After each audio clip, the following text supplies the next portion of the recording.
Hey Eurovision fans, it's the return of my Eurovision Scoreboard analysis series, where I do a deep dive into the Eurovision Scoreboard and what it could mean for the Eurovision 2025 contest. Today we're going to go from 8 countries all the way up to 18, and I'm going to be giving you my analysis of who I think is rising and who is falling. So let's kiki.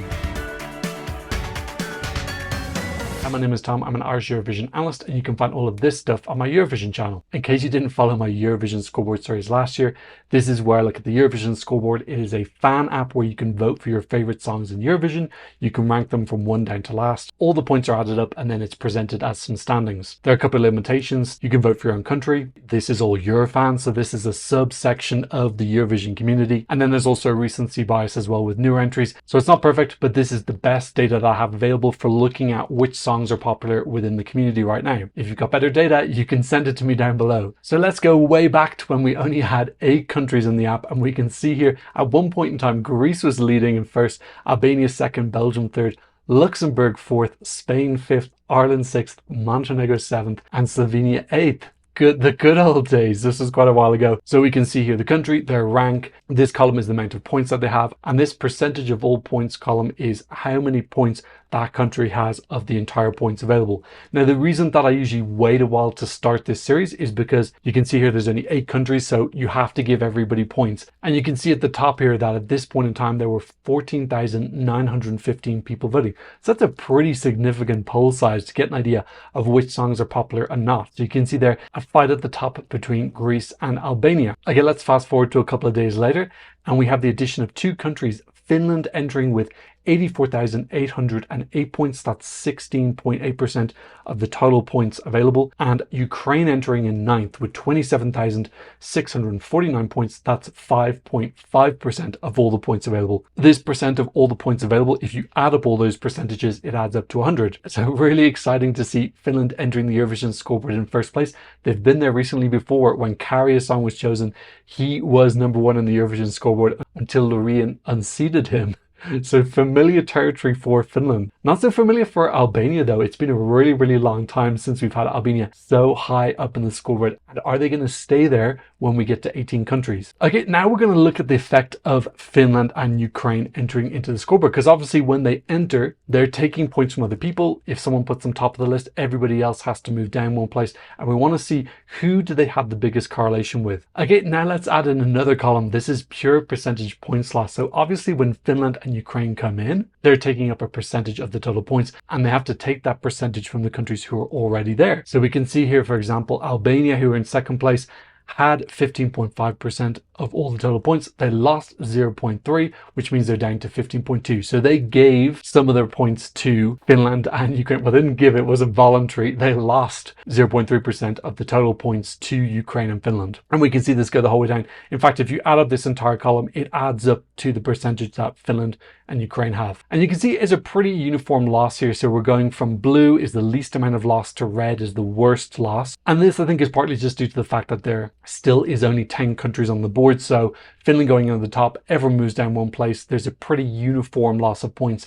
And that's why I usually wait a little bit longer to start these videos, because when there's only 10 or so countries, the points loss is pretty predictable. You can see here everyone losing points in the order of their rankings. So let's fast forward to when there's more countries on the scoreboard. Let's go to when there were 12 countries. So Malta entered into 4th place with 175,000 points.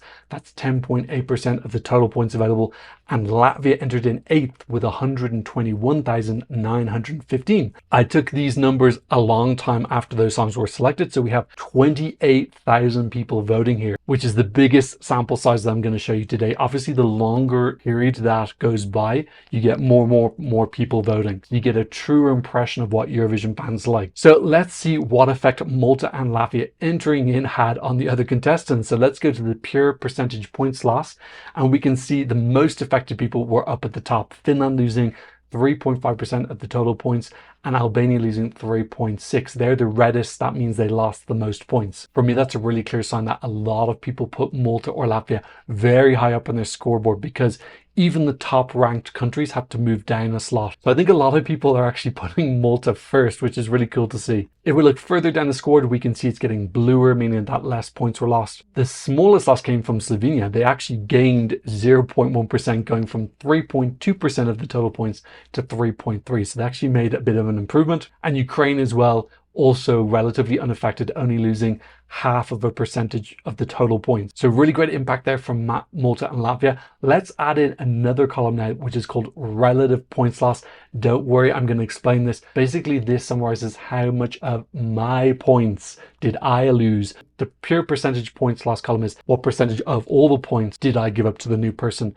But the relative points one is a bit more specific to me. For example, if I had 10% of the points before, someone new comes in and I drop down to 5, I've lost 50% of the points that I had. So obviously there must be a huge connection between me and the new song that entered, because people like both my song and their song, but they like that song more. So this is where the relative points loss looks for the connection between the new songs entering and the songs that are already there. It also helps account for countries that have less points to give up in the first place. So let's have a look at this column and we can see again, Albania are actually the country that gave up the most of their points to Malta and Latvia. And I think that makes sense if you look at Latvia, especially having an ethnic feel with a strong female presence. I can see the connection there between Albania and Latvia. Luckily, they are in different semi-finals though. And then we can see the second biggest loser was Finland, losing 20.7% of her points. I associate that more with Malta giving real cant energy. I think there's an overlap there. If you love your powerful up-tempo female bops, Finland and Malta definitely have an overlap there. We can see Greece as well, also losing 20.1%. So these are the three biggest losers. But if you look further down the table, you'll see there's also some red down towards the bottom. Montenegro losing almost 20% of their points. And this is why this column is important, because if you look at the first column, they're blue, they only lost 1.1% of the total points, but they didn't have very many points in the first place. So that's why them losing 1.1% is pretty significant, because they had such a small amount of points in the first place. So big effect there for Montenegro of Malta and Latvia entering into the scoreboard. And the bad news for Montenegro is that both of those countries are in Malta's semi-final. So I'm not sure if it's more Malta or Latvia, but there's an overlap in musical taste here where people who like those songs also liked Montenegro, but they like Malta and Latvia more. So that's why Montenegro is moving down the scoreboard. Malta and Latvia are being ranked above it. So that's a little bit concerning for Montenegro. We're still waiting on the revamp of their song. We definitely need to be seeing Montenegro move up the table when the revamp is released, or else they might be in a bit of trouble. Let's look further at this column and let's look at the blue, and we can see Slovenia have increased the quantity of their points by 3%. Ukraine also pretty unaffected, only losing 8.7% of the points that they had. Okay, hopefully you're starting to get a little bit of the gist of what these columns mean. If you still feel a little bit confused, leave me a comment down below. And if you want, I can include more diagrams in my next video if you're having a bit of trouble understanding what these columns represent. Okay, let's get another new entrant, and that is Poland. It's Justyna singing Gaia. She entered into 4th place with 119,516 points. That's 10.6% of the total points available. At this point, there were almost 20,000 people voting. Usually I'll record these numbers just before a new entrant is selected. So for example, Norway and Estonia were about to enter, so I took the numbers just before they did. So let's look at how Justyna affected everybody else. First, let's look at this pure percentage points loss, which is what percent of the total points did each country give up. And the reddest part here is Luxembourg. They gave up 1.3% of the total points. Spain gave up 1.2%. Belgium, Greece, and Ireland all gave up 1.1%. So a lot of red here in the middle, whereas you can see at the top, actually, Finland and Albania didn't really give up that much. So that indicates to me that Poland came in a lot of people's 3rd, 4th, 5th slots. So it didn't push Finland and Albania down too much, but those other people who were kind of mid-table, it pushed them down more. And Poland seemingly having the biggest overlap with Luxembourg, which I think also has a kind of upbeat, fun, dancey feel. So I feel a lot of fun and entertainment from both of these two entries. And also with Spain as well. So I do kind of see that diva, fun female energy in all 3 of those songs. Okay, now let's look at the relative points loss. And we can see that, again, a lot of blue up the top. So these countries not giving away too much of their points.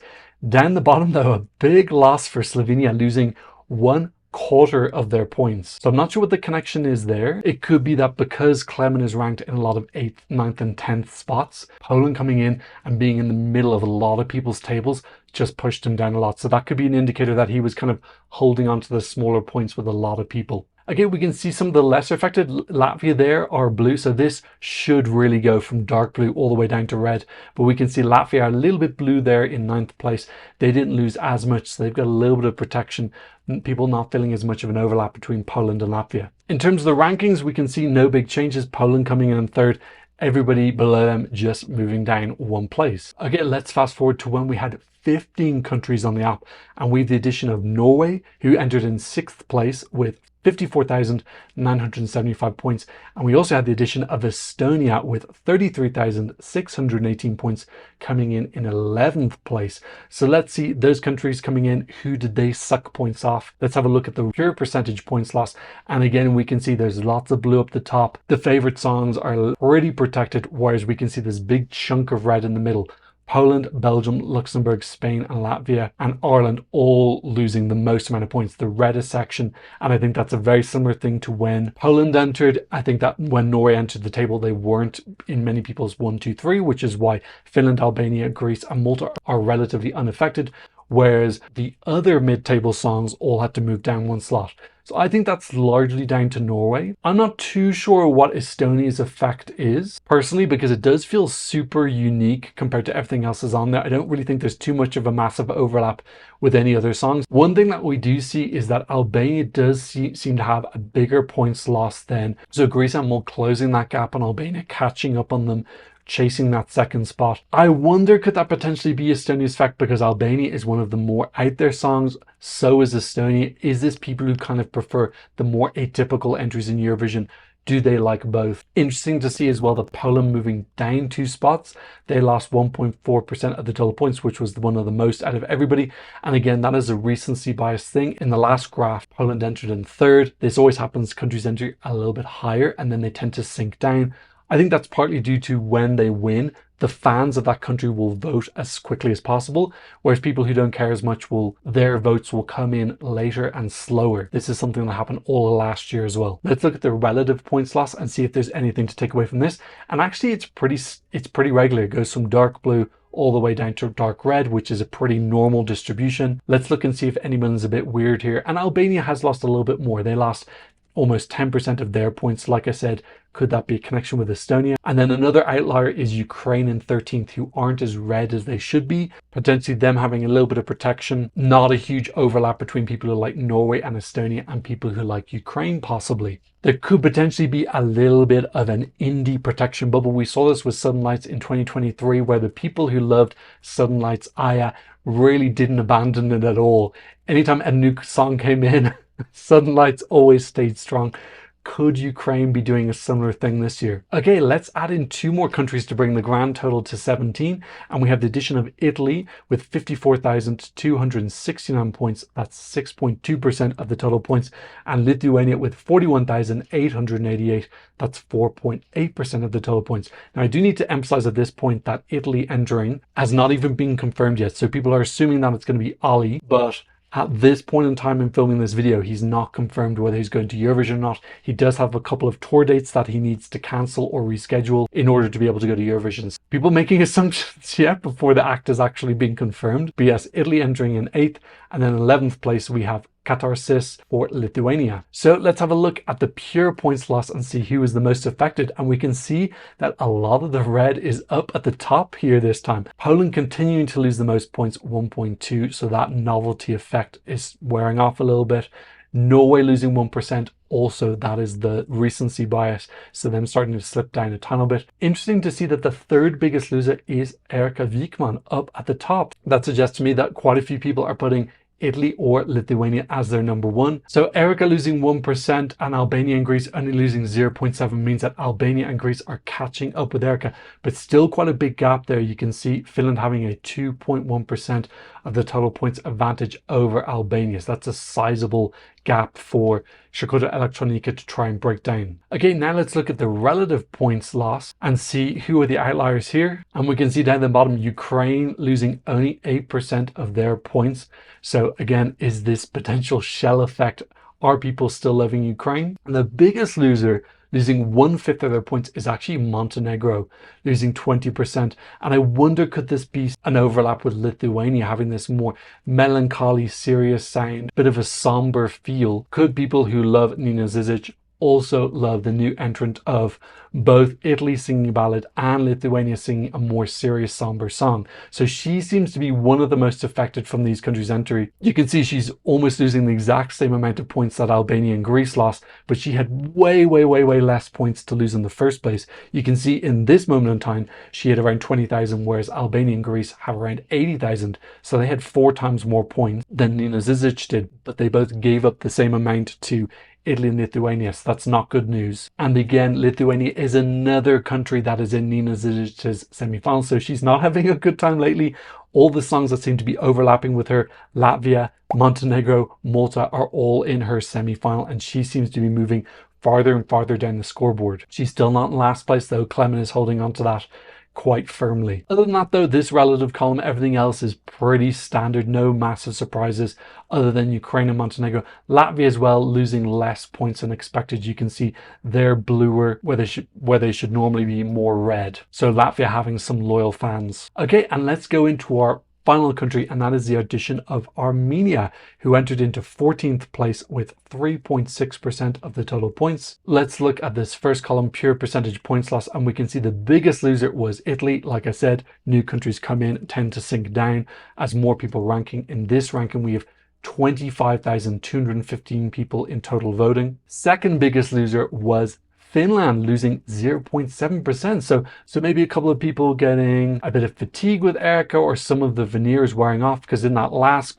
diagram, remember, she had a 2.1% lead over Albania, and now it's down to only 1.7% because she lost 0.7, but Circuito Electronica only lost 0.2. So Albania losing a really small amount of points despite Armenia joining and more people voting on the app. Greece still holding on to third place. They did lose a sizable amount as well, 0.6. Malta and Poland both only losing 0.2, so they seem to have settled a little bit into their slots.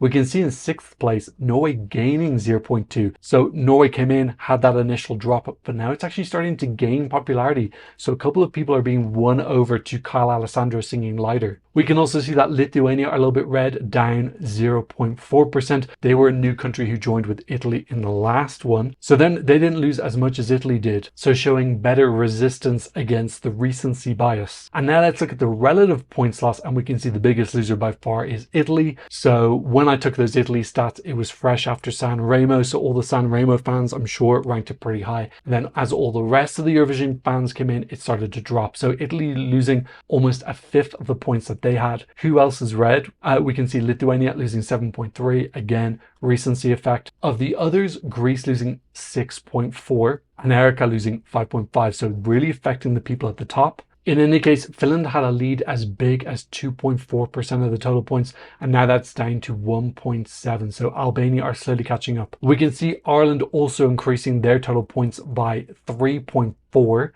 so also getting a little bit of popularity as well. Could that be that Norway music stands, more of them are voting into the app and also pushing up Emmy as well? Could that be that pairing? And right down the bottom, we can see more woes for Montenegro, losing another 5% of her points, and her lead above Clement has been reduced to 0.7, which is the closest that she's been to taking up the last spot. Okay, so that's an introduction to the Eurovision scoreboard. So as more countries are going to enter in, we're going to see more competition for certain genres. When it's earlier in the season and there's plenty of points available for everyone, there's a little bit less jostling and bustling. But now that we're getting more and more songs released, you know, at the start of the season when we have 10 countries, everybody's in the top 10. Now that we've got 18 countries, we're only getting around half who are actually getting points. So it gets more competitive. We're going to see more instances where countries enter. People in their same genre are going to be affected. That's going to become a bit more apparent later. Like I said, Azerbaijan have released their song. I want to give that a little bit of time to settle, let the total amount of voters increase a little bit, because right now at this moment it's only 12,000. And then this weekend we're also going to have the addition of Iceland as well. And the weekend after we'll have the addition of Serbia, Germany and Denmark. So I'll probably do a video when those 5 countries have entered into the Eurovision scoreboard. So make sure that you're subscribed so you get a notification when that video pops up. What did you think about this Eurovision Scoreboard analysis? What connections did you draw between certain countries entering and affecting others? Please leave me a comment in the comment section down below. I love hearing your analysis of what you think was going on. Thank you to those who've been supporting me on PayPal and Buy Me a Coffee. If you want to support the channel, I'll leave a QR code for you here and also in the description. And of course, thank you to my wonderful patrons for patronizing me from all around the world. On my Patreon, you can get some early releases, some original audio, you can be in the credits, and you can support the channel. But of course, thank you so much just for being here, and I hope to see you in another Eurovision Scoreboard analysis video very, very, very, very soon. Goodbye.